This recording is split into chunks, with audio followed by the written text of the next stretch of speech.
just her. But she's Where is Debbie? I haven't even seen her yet. She's over there talking to cars. Yeah. I gotta test that mic. I don't know how hot it is. I need a little bit more coffee. That's what I'm doing before I start. We're good.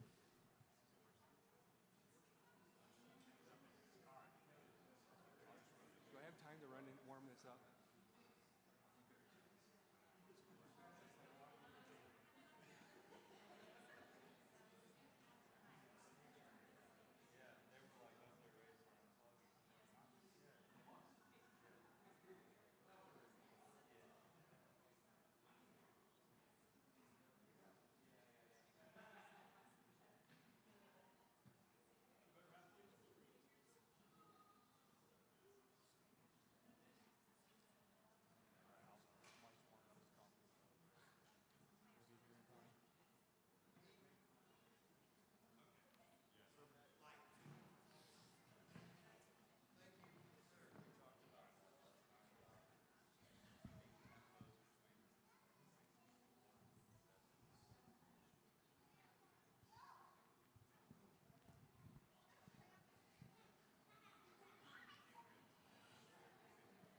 All right.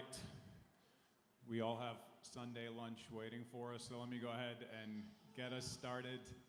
We'll go for just 30 or 40 minutes together today, so it won't be a real long time, but I think it'll be a valuable time together.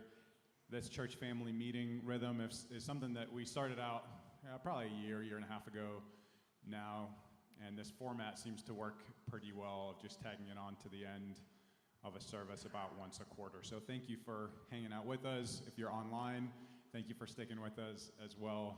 Good morning again to everybody. We're glad that you're here. We have a few different agenda items that we'll run through over the course of the next 30 minutes or so, but let me just say up front that we want this space, both this morning and every time we do a church family meeting like this, we want this to be a space where you're able to ask questions as well. Anything that's in your own hearts and minds, we want you to be able to, ask those questions of the staff or of one another. So there'll be an opportunity to do that as well this morning. So that's what this mic in front of me on the floor is for. We'll have a bit of a Q&A time towards the end if there are questions that you all have, either about things that we share this morning or just in general. If you are online, then you are welcome to stick a question in the chat function there on YouTube. And Ethan, you're going to jump back there and check those out? Or who's checking our questions online? John's over there. John can see if questions come up from online, and we'll try and address those as well. So we'll leave a little chunk of time for that at the end. Let me pray for us as we start out together with our meeting, and we will go from there.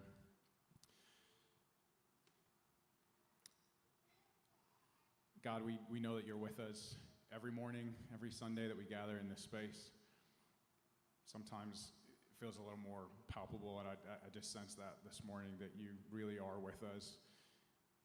In a lot of ways, we really are just getting started, that you are doing a lot in and through us. You have, God, over the course of these last 20 years of the Heart's existence, and I believe that there is so much ahead. And so as we talk about some of that, talk about some of what's ahead in an immediate sense over the next weeks and months and year, would you just be with us? Would you guide our communication? Would you help us just to acknowledge the ways that you walk with us, the ways that you guide us, and with this time, be one that's honoring to you and to one another, I pray. In Christ's name, amen. Amen. All right, so here is what we're going to do over the course of the next half hour or so. Ethan and Mike and I are going to share just some brief updates in our respective ministry areas so that you're caught up to speed on what's going on in different parts of our church life. I've asked Richard Campbell as well, who's on our ministry leadership team and serves as our treasurer. He's going to give us a bit of a budget update. Not always the most exciting, but I'm sure Richard will find a way to make it exciting. Our finances are obviously central to what we're doing here, so we wanted just to provide an update on that as well. We're going to talk a little bit about staffing. You all had the chance to meet Jasmine, at least from a distance this morning. I'll give a little bit of an update on that and just what our staffing is looking like overall. And then, like I said, we'll have a bit of a Q&A. So, Ethan, I'm going to hand over to you to give us a bit of an update on your ministry areas to start us out. We'll go from there. Thank you. I just wanted to update you guys about two different things. The Table Talks. You've heard of Table Talks by now. Yeah. Oh, wow. Wow, that was... Oh, man. Okay. Gratuitous, Amanda. All right. No, I like that feel for a church family meeting. Yeehaw. All right. So Table Talks, as you know, we've had 3. The first one was about how to have conversations and still look each other in the eye and hug each other. And it's been true. It's been true here at the Heart. And the second one we had about kind of how do we come to the conclusions we do. So had a lot of groundwork, and then we waded into our first issue in, what was it, May? Yes. May? May. Man, it's been a blur already. In May, we talked about climate change, which was really fun. And lots of energy in that conversation, lots of energy. We need to conserve our energy. Oh gosh, yeah, I'm so sorry. Yeah, oh gosh, focus. Yeah. It's not true repentance, right? Okay.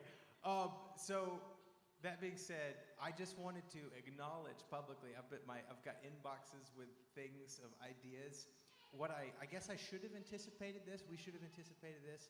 But the topics that we talk about, we end up really revealing how much we care about, and there's a lot of energy and momentum. And so I just wanted to humbly admit it's a challenge to steward the amount of energy that's interested in, each table talk. I don't know if it's going to spur off into a whole new arm of ministry programs related to the topic that we've addressed. But I just want to encourage you. I think I'll echo Mike's sermon. You have permission to do a lot of the stuff that we talked about there. So let's keep the conversation going, and we'll be attentive to that. We are conversing about what to talk about next in our table talk. Some of the items that have been up for discussion that we've thought about the hot topic of deconstruction. We've thought about the definitely non-controversial topic of the church and power. And we've thought about the topic of how do we engage with relief work and kind of American Christian footprint on the world kind of thing. So lots of things to wade through, but we'll hopefully select one of those pretty soon and put one on the calendar for August is what we're shooting for. So we'll have one in the fall. So it'll be fun. Okay, let me transition to the other area of ministry update, the youth group, youth ministry. We got a couple of survivors from the youth retreat in the room. We had a frog catcher, we had a snake battler, we had all kinds of stuff. I didn't know I was taking some of these kids on their first camping trip ever. So that was fun. The great outdoors. But we had a lot of fun. Some people invited some friends, and youth group has been just a blessing to be a part of. We got some kids coming up. If you know any rising 6th graders, I know we have a couple that are coming up in the fall. A youth group happens every Wednesday night, 6th through 12th grade. We do take a break in July, but we're looking forward. We got one more meeting. Graham's going to visit us this week, right? It's going to be fun. And after this, we're going to do the July hiatus and start back in August. But yeah, youth, I hope you're having a good time and growing. Just to let you know a little bit about the retreat, what we just did. We called it Further Up and Further In. The topic was kind of a prayer retreat. We talked about different ways of doing prayer, and so it was a bit of a contemplative retreat geared for the youth. And if in case you are a little concerned, I think every generation is always concerned about the one after them. Like, what's the church going to look like? I'm very excited about where Gen Z and Gen Alpha are going to take the church. So get to know your younger siblings in the faith. They're a deep encouragement. So that's youth. That's Table Talks. And over to you, Mike. What am I over again? No, sure. No, we'll start with teaching. We're going to continue Acts through the end of the year. But one thing that is going to start happening in the future at some point is actually in the next 6 months for sure is it's interactive communion. So rather than having a sermon, we actually just experience communion for the entire worship service. And that will involve grinding grain. It will involve crushing grapes. It'll involve making the juice and baking the bread here in-house so that we have a multi-sensory half-hour to 45-minute experience of just sitting in communion. And we have to time that with grape harvest. So that will be around October. And it's something that I'm just really looking forward to. I've done several times before with the mentor I talked about even in today's message. And he may even come up and join us for our first one. So that would be kind of cool. It's kind of his baby. He invented this thing. But I'm excited about that. We're also looking at adding a component to our worship service that is all about inviting and teaching and experiencing different ways of prayer. That's coming up. And not quite sure what that will look like, but it's going to be experimental and creative and also rooted in some church traditions that are represented in our congregation. So I'm really excited about that, and we're building a team for that. So if you are gifted in the area of prayer, talk to me or to Emily. The two of us are kind of spearheading this group together, and the reason I'm talking about this in a teaching update is because we think it's important to use this space not just to do stuff, but also to teach people how to do things. And so that prayer part is actually falling into the teaching idea. The other thing is the teaching team. You know, I've been here for 3 months, and we've not had a regular rotation, but that is changing. We're going to be doing, at least initially, it's going to be 3 weeks of my voice, at least from the stage, and then 1 week of someone from the teaching team teaching as well. One thing that we have added to the pot, though, is all week long, everybody on the teaching team has access to the notes. So it's real time. As I am observing things in the text, as I'm making notes, as I'm making outlines, anybody on the teaching team who has this document can study along with me and add their own comments and notes. Ethan and I have had some great conversations over even this Sunday's text. And so I just want you to know that there is actually the availability of multiple voices speaking from stage, even if it's just my face. I take into consideration everybody on the team, and it's been a real awesome experiment, and thank you, Google Docs. So, and there are also 2 people in that cohort that have not ever, or maybe have taught from this stage, but have taught in other capacities for sure, and we're just looking, I'm trying to brainstorm through what it means to mentor and bring people along so that I'm not creating carbon copies of my style, but I am coaching and giving permission where it needs to be given for new voices on the team. So I'm excited about that. And spiritual formation groups, I have now had a conversation with every one of our spiritual formation group leaders, and that's been really exciting. It's been really awesome to see the diversity in our groups in terms of approach and who's connecting in those groups and what they're doing. And so I'm really excited about that. We have 2 groups that are rather large, and we have a couple groups that are just kind of in the rebirth phase, reforming. And so it's actually exciting to see that multiple groups are in different phases of their life, and I'm excited about that. So if being a spiritual formation group leader is something that you are interested in talking about with me, please let me know. talk about that, and I would love to hear what your vision for that would be. Some groups are study-oriented, some groups want to be outreach, some groups are catering to people who don't really even go to the heart.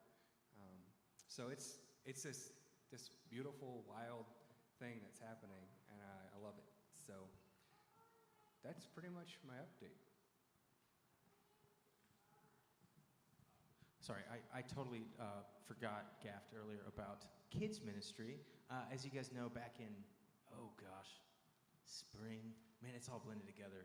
I'm running off like very little sleep from the youth retreat. But in the spring, we handed over kids ministry to stewardship of Kelly, Taylor, and Lydia. And as you guys know, from Lydia's and the nearly famous Mr. Nebuchadnezzar over here, somebody actually was like, that guy, Mike Nebuchadnezzar? The kids have been really flourishing under the stewardship of those, and did I mention Taylor? Taylor with the nursery. She's had to do all kinds of creative problem solving for the schedule for the summer, which has always been a challenge. So I just wanted to, maybe we could give them a round of applause. They're not on the stage, but thank you. I know from my own kids that you probably hear, oh, you want to come up here? No, okay. My wife's back here. I'm just saying, I know from my own kids and hearing from your children that I just want you three ladies to hear that our kids and families feel really seen here. They feel really cherished here, and your stewardship of the kids ministry has been an absolute blessing. So maybe spur you on. So thank you for serving this church family.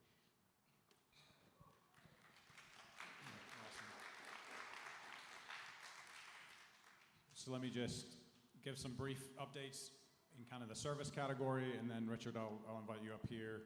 So we are, just this week, or this coming week, we're in the final stages of signing an MOU with World Relief Rwanda. So as you know, we've had a developing partnership with World Relief in the Triad, some of the refugee resettlement, immigrant work there. That's been already for a year, maybe a year and a half. So this is us stepping into an international piece of that with World Relief. There's a lot to this story that I'd love to sit down over a cup of coffee and share more of the details of, but we believe that God is leading us in the direction of Rwanda and partnering specifically with what World Relief is doing in Rwanda. So the first step is to put together this MOU, this agreement with World Relief of exactly what that will look like over the course of the next 3 years. And so the ministry leadership team and staff have been talking that through, looking over that document. We'll get to the stage of signing that, and then we'll explore together exactly how the partnership will unfold over the course of the next few months. So Mike and I and some others, we've already met with Moses, who's the country director in Rwanda for World Relief. I participated a couple weeks ago in a church partner meeting for all churches who are partnering with World Relief Rwanda in different ways. That was really exciting just to see all that God is doing through those churches and through World Relief Rwanda. So much more to come there, but we are going to take that first big step, and then we'll communicate more about it as it develops. Speaking of World Relief, there's sort of the three-part approach, I guess, to our partnership with them. There's the piece in the Triad that I've mentioned, and I think is probably most familiar to us. There's this Rwanda International piece that's developing. There's also kind of a local component now to all that's going on. Again, there's a lot of details that I'd be happy to share more kind of one-on-one about that. But I think most of us are aware that some refugee families have been placed locally here, and there's a few different ways that we can jump into that and help support the families who are here in the high country. There's a list of those that I could get into, but the one I want to just highlight because Shelley Campbell is a part of it. Shelley, where are you? Oh, you're right here in the center in front of me. So Shelley helps direct the literacy program that runs every year here in the high country for our school district. And this year, is it 4 Afghan children, Shelley? Yeah, there's 4 children from Afghanistan who are participating in that. These are kids, keep me right, Shelley, but I think these are kids who arrive not speaking English at all, really, is that right? They're trying to get caught up to speed with just schooling in general and doing that in a foreign language. And so the literacy program is helping to support them. They're going to participate in some of the enrichment activities that they do in the afternoon. as part of that literacy program. So they're in need of volunteers to help support these kids and just all kids from our community who are participating in that program. But what a great way to come alongside the refugee families in particular. So that's one example of different ways to help support these families. There are going to be many more that come up. There's a lot of conversations going on within the church community about how we can do that in a collaborative way. So more to come on that, but it does speak to just sort of the multiple prongs of this partnership with World Relief. Sticking local for just a second, our own Laura Buck. Laura, are you in here? I saw her earlier. Yeah, so Laura, you are the Food Recovery Coordinator at Hunger and Health. Is that right? That's your official title. Okay, Food Recovery Coordinator. So Laura is part of our church family, has been for a while. She started this role at Hunger and Health pretty recently. It's an obvious tie-in to one of the really great organizations within our community. If you don't know Hunger and Health, they're located right next to the Hospitality House. There's a hub of activity going on there all the time. Such incredible support services for our community. Laura and I have begun conversations about how to get something weekly set up from the Heart, a team from the Heart to go in and serve, most likely in the kitchen. That's kind of your domain, Laura, right? And Laura, we'll give Laura a chance to share one Sunday morning over the next couple of weeks or so just about her role, about the work that she's involved in, and about how we at the Heart can get involved in that. I think it's there's a ton of potential within that. At the same time, we're still connected to Hospitality House. As you know, we haven't been able to go in there in person, although they're hoping that that's going to change pretty soon. We are providing a meal still on a monthly basis through the Farm Cafe, and we'll keep doing that for as long as we need to, and whenever we're able to get back in person, we'll do that as well. So partnerships locally are thriving as well with the Hospitality House, with the Hope Pregnancy Center, and hopefully we'll add Hunger and Health to that in the near future as well in terms of weekly rhythms for us. Okay, I'll pause there. This stuff is kind of my jam, so I could talk about it all day long, but if there are questions, we'll get to those at the end. Thank you guys for sharing updates in your areas as well. Richard, do you want to come on up here and share a little bit just about finances and all the fun things related to budget at the Heart?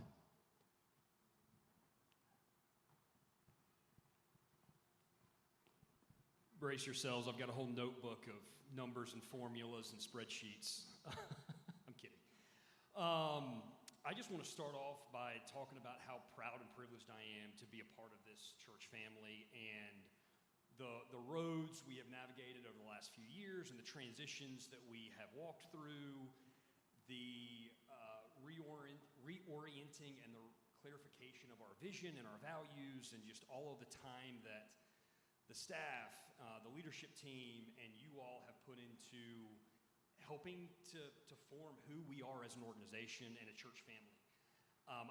I can honestly say, I've said this, every time I talk about the Heart, I feel like I say this, I've never been more excited to be a part of this church family or the direction that we're headed in sharing the love of Christ with the displaced church and the people that may or may not ever want to step foot in the church.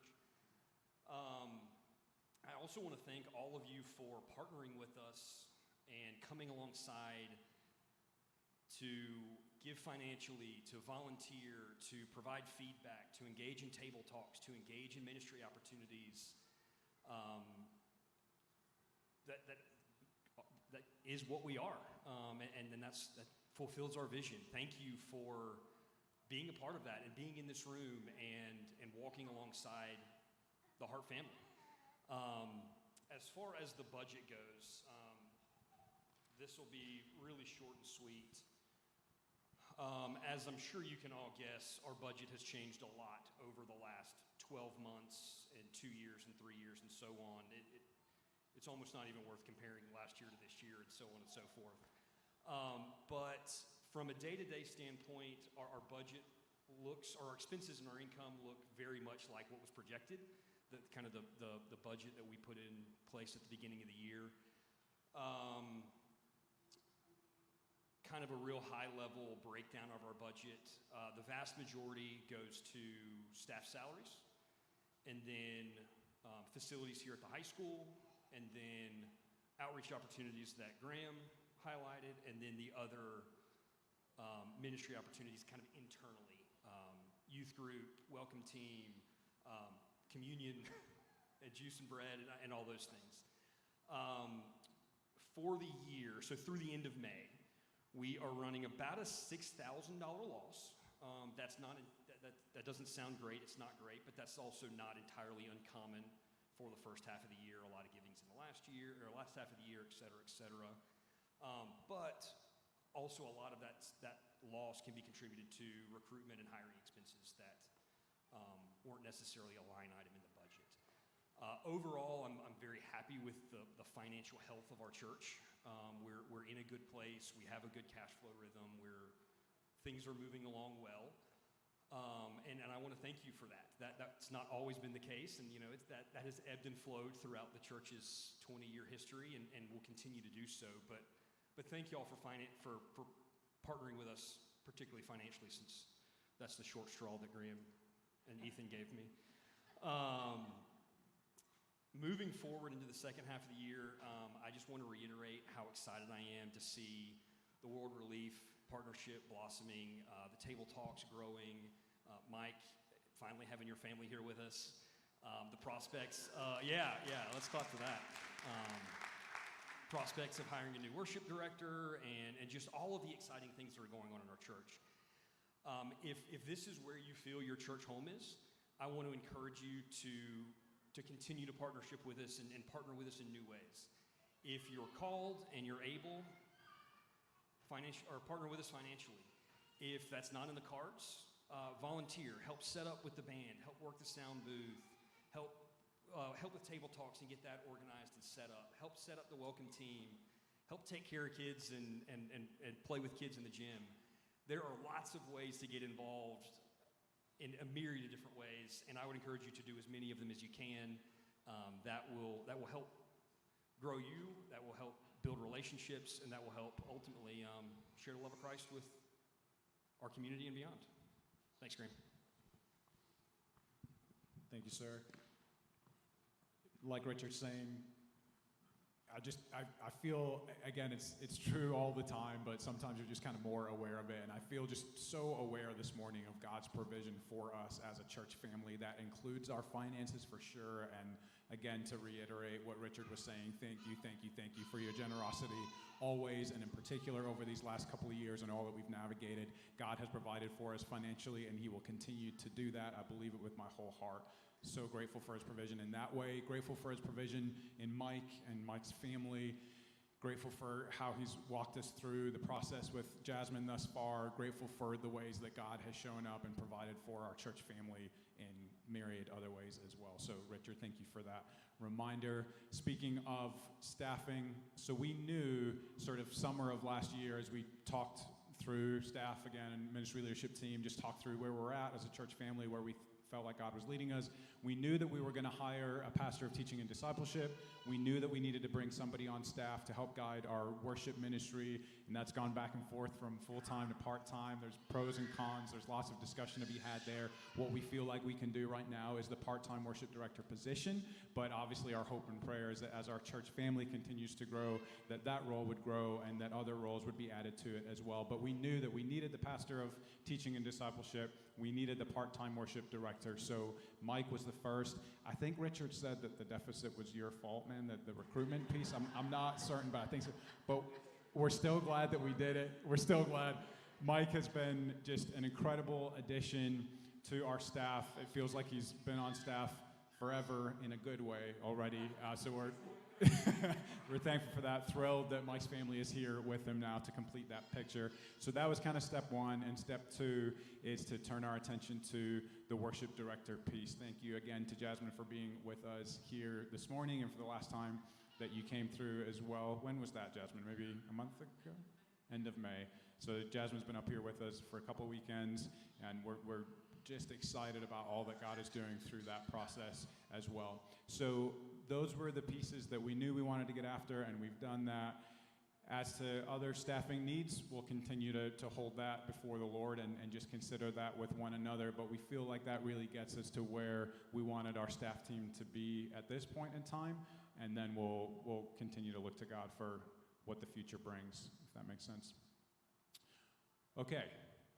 We've made it through all of our Ministry updates, budget update, staffing update. So now would be the time to ask questions if you have them, or if there's anything that we haven't addressed or talked about that you really would like a bit of an update on. Certainly let us know that as well. But let's just take a few minutes for any questions that might be there. You probably can just yell them out if you feel confident doing that. If you would rather use the mic, it's down here at the front. And again, if you're online and have any questions, type those in the chat and John will get them to us.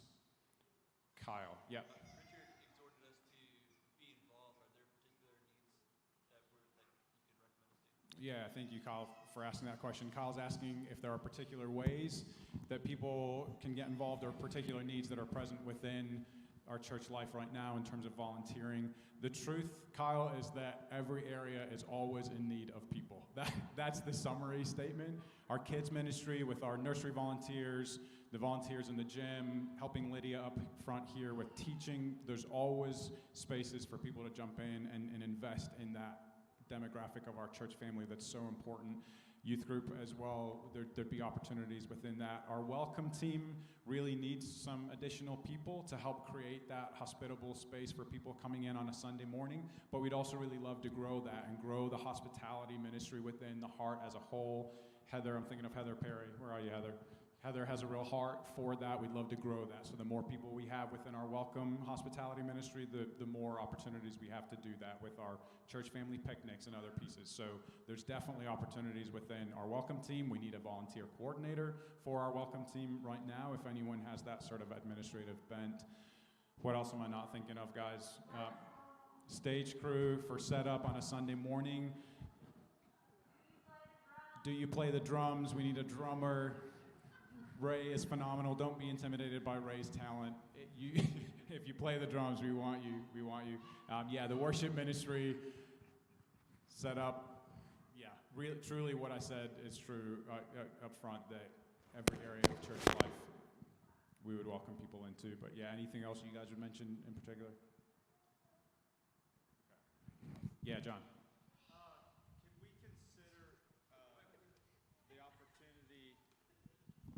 Could we consider the opportunity of commingling our digital or spiritual formation groups?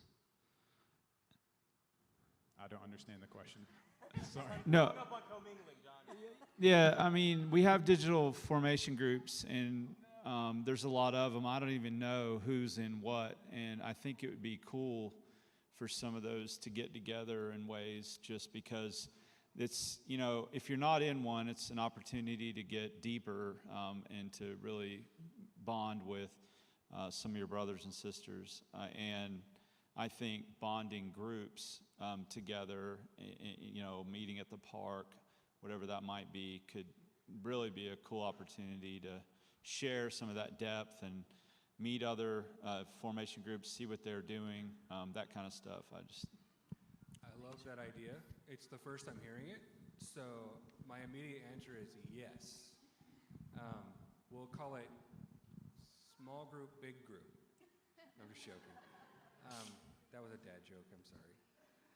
But I love that idea, and I think we could very easily coordinate something that would create opportunity for kind of learning from one another, and kind of seeing who's doing what and developing relationships across our spiritual formation groups. I think that's cool. And maybe it could just be getting some of the leaders of those to connect and know who they are, and then they could talk about that or something. Yeah. I love it. Yeah. Cool. Yes, sir.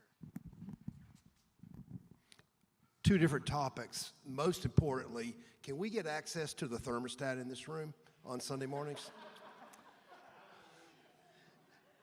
You can hang meat in here some Sundays. Are you cold, Albert? Surprise, surprise. Wilmington's cold over here. And our church split over the air conditioning. Secondly, I would just kind of piggybacking on John's comment, would it be appropriate to maybe have I don't know what you'd call it, a testimony space, even in the newsletter once a month, about what spiritual formation groups are doing, almost an advertisement, a commercial that says, you know, that's kind of drawing people in to see what they're, I don't know, see what they're missing out on. Yes, bringing in the stories of what God's doing through and in the lives of people who are involved in spiritual formation groups is on deck. I forgot to mention that, but that is something that we definitely want to create space for, because I'm really big on celebration, and it's hard to celebrate if you don't know what's going on. And if it's just, you know, the three voices, maybe four voices up here always telling you everything, and you're not hearing it from the people, it gets lost, and I think that's wrong. So we will be finding ways to fold that into, and maybe not as a commercial, but if it means that people say, oh, I want to be a part of that, cool. But mostly just so that we're actually aware of what God is doing in and through us.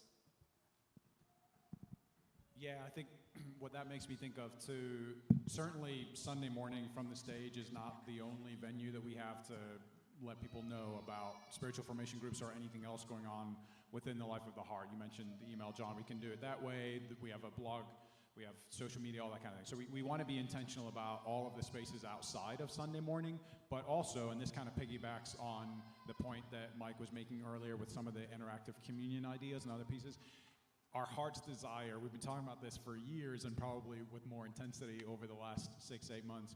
Our heart's desire is that Sunday morning would be a participatory, fully embodied experience with the Heart family gathering together. We don't want it to be this sort of stage and audience kind of dynamic. We know that that is challenging in lots of different ways. We know that our space is challenging in some different ways, but we believe that we can come at this and really find a way to, make our Sunday morning kind of an embodied participatory space. And I think part of that would be people sharing about their spiritual formation group experience, and part of it would be people sharing their service experience, or how we do communion, or how we do teaching, and all of that kind of thing. So that's an ongoing conversation that we absolutely want your perspective in, how we can do that, how we can structure our Sunday morning in a way that really invites everybody into the participation of that. It forms us in different ways. So that's one answer to your question, John, but it's in lots of other ways as well.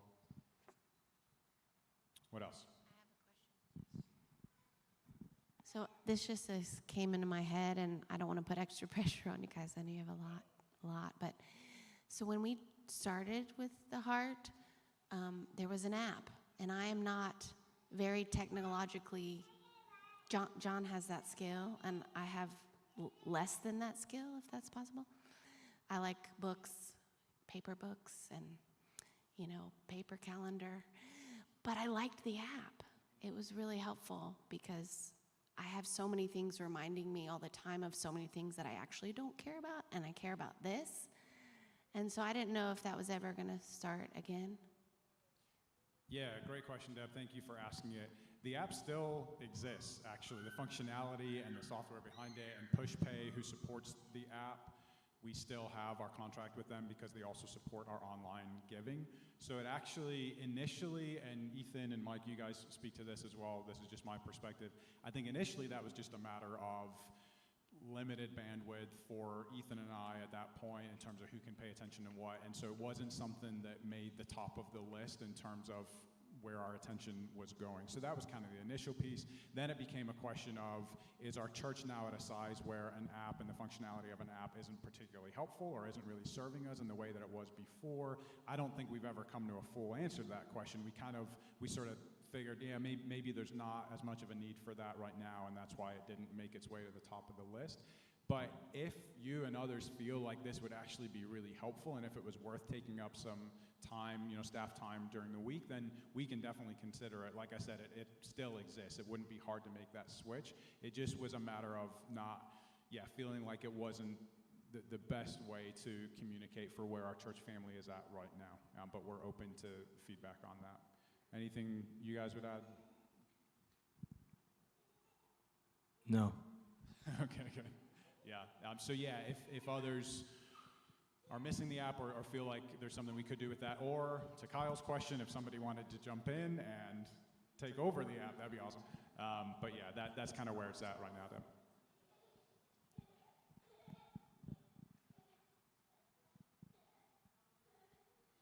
any other questions or anything that you've been wondering about that we haven't really addressed?